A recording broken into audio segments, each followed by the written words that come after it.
भिलाई विधानसभा चुनाव के दौरान जनता के प्रमुख मुद्दों को समझने बिगुल न्यूज की टीम भिलाई के सेक्टर 1 पहुंची। भिलाई में इतनी ज़्यादा परेशानियां हो गई आम पब्लिक में, मैं बहुत दूर नहीं जाऊंगा। मैं अपने घर के सामने की बात बता रहा हूँ। एक लड़का था सोनू नाम का, बहुत अच्छा था, बहुत अच्छा पढ़ता लिखता था, कमाता भी था, पार्ट टाइम जॉब भी करता था। उसको पिछले 4 सालों में ऐसे नशे की लत लगी कि बेचारा बिस्तर पकड़ लिया और इतना रो रो के मेरे को बोलता था, भैया मेरे को कैसे भी करके बचा लो, भैया मेरे को कैसे भी करके बचा लो।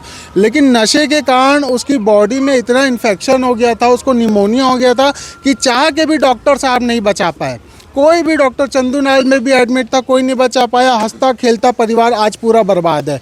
ये जो यूथ है इनको पूरा नशेड़ी बना के छोड़ रही है ये आज की कांग्रेस सरकार।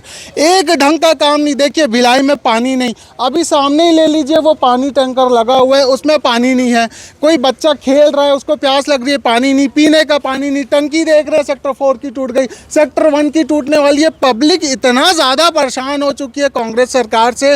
अंडर ब्रिज का पानी देख लीजिए, वहाँ पे बोलते हैं कि 7 करोड़ का पास हुआ, सैंक्शन हुआ, लेकिन वहाँ पे कुछ काम ही नहीं हुआ। हम भिलाई की बात करेंगे तो इतने सारे समस्या, इतनी सारी समस्या कि गिनते गिनते अभी तो 365 दिन कम पड़ जाएंगे।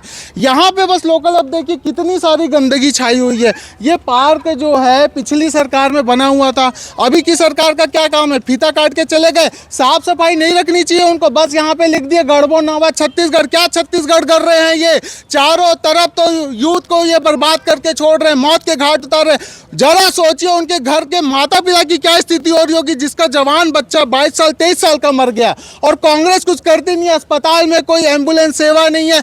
भाई बहुत ज़्यादा दूर जाने की जरूरत नहीं। सेक्टर 1 में यहाँ किसी को प्रॉब्लम होती थी, पहले कैजुअलिटी थी भाजपा सरकार में, अभी कांग्रेस सरकार आई है, कैजुअलिटी कहाँ गई? कहाँ गायब हो गई? एम्बुलेंस रहती थी, एम्बुलेंस कहाँ गायब हो गई? भाई तुम हाथ पैर जोड़ के वोट मांग लिए और खिसक लिए और जनता यहाँ पे परेशान हो रही है, उसका दायित्व कौन निभाएगा? कोई आएगा कि बस हाथ पैर जोड़ जोड़ के वोट मांग के निकल लेंगे? भाई हाथ पैर जोड़ के वोट मांगे तो हाथ पैर जोड़ के सेवा भी करो लोगों की। ऐसे लोगों को परेशान करोगे तो कहाँ तुमको वोट मिलेगा? भिलाई में अपराध एक बहुत ही बड़ा विषय बन चुका है, बहुत ही विकराल रूप ले चुका है कि पिछले 3-4 सालों में इसकी गतिविधि कुछ ज़्यादा बढ़ चुकी है। जैसे कि अभी कुछ समय पहले की बात है, पावर हाउस ओवरब्रिज से उतरते हुए मम्मी मेरी दुकान से वापस आ रही थी, तो उस समय रात 9:30 बजे की बात है कि कुछ लड़के आए और मेरी मम्मी का पर्स छीन के भागे। उस समय मैं वहीं पर था, मम्मी ने जो कॉल किया और मैं वहाँ जब पहुँचा ना, तो थोड़ी देर पहुँचते मुझे कुछ 4 लड़के थे, उन्होंने हमला किया। तो आप मेरा रूप देख सकते हैं, यहाँ मुझे पंच का निशान है, ये उन्होंने पंच मारा है, मेरा जबड़ा टूट चुका था पूरा और यहाँ चाकू डाल दिया था, जिसके कारण मेरा 16 अगस्त को एक्सीडेंट हुआ और मैं 28 अगस्त के आसपास मैं बेहोश था। और मैं भी जस्ट 1 हफ्ते पहले अपना ऑफिस ज्वाइन कर पाया हूँ कि मेरा पूरा स्थिति बहुत डामाडोल हो चुकी है और अपराध इतनी तेज़ रूप से गतिविधि ले रहे हैं ना कि अब उसका कुछ रूप ले सकते। बहुत ही बेकार हो चुका है। एक मुद्दा ज़रूर होना चाहिए चुनाव में, क्योंकि ये एक बहुत बड़ा इशू है। ये आज मेरे साथ हुआ है, किसी और के साथ हो सकता है। इसका आप कोई उसमें रोकथाम नहीं होनी चाहिए। रोकथाम में बहुत ज़रूरी है। अगर रोकथाम होता है तभी कुछ कर सकते हैं, वरना आप कुछ नहीं कर सकते हैं। जैसे मैं आपको दिखाना चाहूँगा, जैसे ये देखिए सर, आपके पास ये आप देखिए, ये मेरा जबड़े की स्थिति थी। अब आप इसको देख के बता सकते हैं कि मेरा किस रूप से एक्सीडेंट हुआ था। मेरा जबड़ा पूरा टूट चुका है और इसमें 15 प्लेटें लगी हैं और इस समय मुझे खाने में दिक्कत है, दांत लगे नहीं, 10 दांत मेरे गायब हैं, मैं खाना नहीं खा सकता। मैं अपना मेरा घर पूरा डामाडोल हो चुका है, स्थिति बहुत ख़राब हो चुकी है। पैसे बोले या फाइनेंशियल बोले, बहुत ही बुरी स्थिति है। किसके लिए? बस 4 लोग आए थे जो चोरी करने के नाम से आए थे, उसमें हमला कर गए। मैं बस जान जाते थे बची मेरी, इसलिए मैं चाहता हूँ कि अपराध रोका जाए। 2018 में एसआई की भर्ती निकली थी। रमन सिंह ने उस टाइम घोषणा करा था कि एसआई भर्ती का उस टाइम होगा। विगत 5 वर्षों से एसआई की भर्ती नहीं निकली है। उसमें मैं भी एक हूँ, जो कि मैं पुलिस भर्ती का तैयारी कर रहा था। स्वयं मैं एनसीसी का कैंडिडेट रह चुका हूँ। इतने साल से मैंने मेहनत करी एसआई की भर्ती के लिए, ना तो वो हुआ। पीएससी की तैयारी कर रही थी, इन लोग घोटाला देख के मेरे को पीएससी से दिल हट गया। मैं ही नहीं, मेरे साथ वाले जितने स्टूडेंट हैं जो हम लोग तैयारी कर रहे थे, हम लोग ने अपना पीएससी ये चीज़ को लेके छोड़ा कि इस टाइप की घटनाएं हो रही है। इन लोग अपना इतना भ्रष्टाचार कर दिए हैं कि हम लोग भर्ती का तैयारी करके भी आज की डेट में भर्ती नहीं निकाल पा रहे हैं। और बिजली बिल हाफ को लेके इन लोगों ने बहुत बड़ी घोषणा करी थी। पूरे शहर में इन्होंने बैनर लगाया था कि बिजली बिल हाफ होगा। अभी नवंबर भी लगने वाला है, 5 साल पहले का घोषणा है ये कि बिजली बिल हाफ होगा। ना तो बिजली बिल हाफ हुआ हमारे बीएसपी टाउनशिप क्षेत्र में, ना ही इसका कुछ समस्या का हल हुआ। सिर्फ और सिर्फ हो हल्ला हुआ है। और एक चीज़, जो अपराध बढ़ रहे हैं, हमारे एज के जो लोग हैं उन लोगों के साथ चाकूबाजी हो रही है हमारे कोई भी सेक्टर में। कल ही एक हथकोच की घटना है, उसका पेपर कटिंग भी मैं अपने साथ में लेके चल रहा हूँ। हथकोच में कल इंडस्ट्रियल एरिया में एक चाकूबाजी हुई है, उसका मैं कटिंग भी आज सुबह का न्यूज़ पढ़ रहा हूँ। इस टाइप का दिल दहलाने वाला चीज़ हो रहा है हमारे ही क्षेत्र में। मतलब रात को अकेले निकलना क्या, दिन में भी हम लोग के लिए भिलाई में ऐसा माहौल कभी नहीं था। ये आप पेपर कटिंग भी देख सकते हैं, आज सुबह का है, पत्रिका में आया है। पहले गाली दी, फिर गले से चाकू हमला कर भाग गए बदमाश। और ये वाकई में घटना घटी है। इंडस्ट्रियल एरिया में मैं जाता हूँ जब काम के लिए, तो मेरे को भी सोचना पड़ता है कि भाई कहीं मेरे को भी चाकू लेके ना घूमना पड़े। इस टाइप का डर का वातावरण हो चुका है आज की डेट में।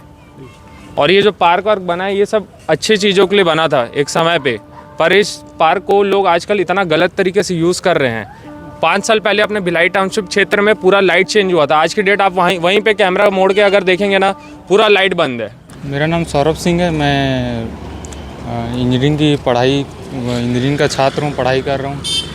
मैं कुछ समय से भिलाई में देख रहा हूँ, 2-3 साल से चाकूबाजी, चोरी, डकैती, ये सब अपराध बढ़ चुके हैं। मैं भी कॉलेज जाता था तो वहाँ भी मतलब मेरे साथ छीना झपटी हुई है। ये सब मेरे साथ भी कई बार ये सब हुआ है। 2-4 लड़के ऐसे मेरे जेब से पैसा वगैरह छीनना, मतलब रोक देना गाड़ी वगैरह। कुछ साल से मैं देख रहा हूँ ये सब अपराध की घटना बढ़ी है भिलाई में। ये सब हमारे भिलाई की जो यूथ जनरेशन है अभी इस प्रकार बर्बाद हो चुकी है कि बोल नहीं सकते हैं। नशे की लत इस प्रकार से फैली हुई है लड़कों में, जो कि बहुत ही कम उम्र के हैं। उनको शराब, सिगरेट, गांजा, ये सब सारी चीज़ें इतनी आसानी से मिल जा रही है कि ये उसके आदी हो चुके हैं। और ये चीज़ें पुरानी सरकार में कभी नहीं दिखी। और नशे की हालत में यही लड़के करते हैं, मोहल्लों में, आपस रोड में कहीं भी गुंडागर्दी करते फिरते हैं। किसी को कभी तेज़ गाड़ी चलाते हुए ठोक देते हैं तो सामने वाले कुछ बोलता है तो उसको चमकाते हैं, तो बोलते हैं कि भाई हमारा नेता ऐसा है वैसा है, तुम क्या कर पाओगे। ये पूरा मतलब सेक्टरों का पूरा अशांत माहौल हो चुका है। जो भिलाई की हमने कल्पना करी थी, जो भिलाई मैंने 30 साल यहाँ बीएसपी में सेवा देने के बाद हम लोगों ने यहाँ बचने का प्रयास किया। आज ऐसा लग रहा है कि हमने बस के बहुत बड़ी गलती की, क्योंकि पिछले 5 सालों से भिलाई जो है ना बचने लायक नहीं रहा। दूसरी बात, आज भिलाई में रात को 9 बजे के बाद कहीं भी घूमने निकलो तो हमें सब भय का वातावरण बने रहता है। हमारे बच्चों को हम खुलेआम भ्रमण करने के लिए भेज नहीं सकते, आज़ादी नहीं है। चिंताएं रहती है कि बच्चे कब घर सुरक्षित लौटेंगे कि नहीं। आज भिलाई का ये अभ्यास हो गया है। और भिलाई में अभी फ़िलहाल महाजव एप ID करके एक नाम सुन रहे हैं। ये क्या है? हमने तो बच्चों को कभी सीखे नहीं थे, हम कभी जानते भी नहीं है क्या है ये। हमने IIT देखी थी भिलाई में पिछले 5 साल पहले। हमने भिलाई का बड़े बड़े विकास देखे थे। हम सोचे थे भिलाई एक बहुत बड़ा मेट्रो सिटी बनेगा, लेकिन भिलाई तो एक क्रिमिनल सिटी बनते जा रहा है। आजकल सरेआम हम सुनते रहते हैं कि फलाना जगह मर्डर हो गया, फलाना जगह हत्या हो गई, फलाना जगह किसी को चाकू मार दिया। मैं सेक्टर 1 में निवास करता हूँ। मैं सेक्टर 1 में घर इसीलिए लिया है क्योंकि मैं सुरक्षित रहूँ, मेरा जीवन यहाँ सुरक्षित गुजरे। लेकिन हमें भी भय का वातावरण बना रहता है।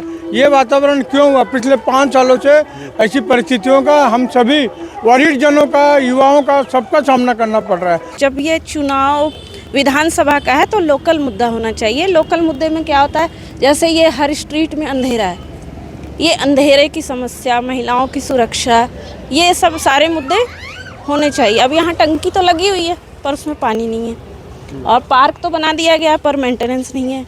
और ये सेक्टर 1 की सबसे ज़्यादा समस्या है लाइटिंग की, इसको सुधारा जाना चाहिए। चैन स्नैचिंग यहाँ मैं भी कुछ दिन पहले गरबा का प्रोग्राम हुआ था तो प्रेम प्रकाश पांडे भी आए हुए थे, तो वो मतलब हम लोगों का गेट टुगेदर था, फंक्शन था, तो वो बोल रहे थे कि सड़क 2 में कोई पांडे जी के बेटे का मतलब चेन स्नैचिंग के दौरान उनकी माँ का पर्स किसी का लड़के का चेहरा में चोट लगा हुआ है। वो प्रेम प्रकाश पांडे ही बता रहे थे मुझे, तो बोल रहे थे कि यहाँ पे वो शारदा मंदिर के पास में छिनतई हुई थी और वो लड़के को चोट लगी हुई है।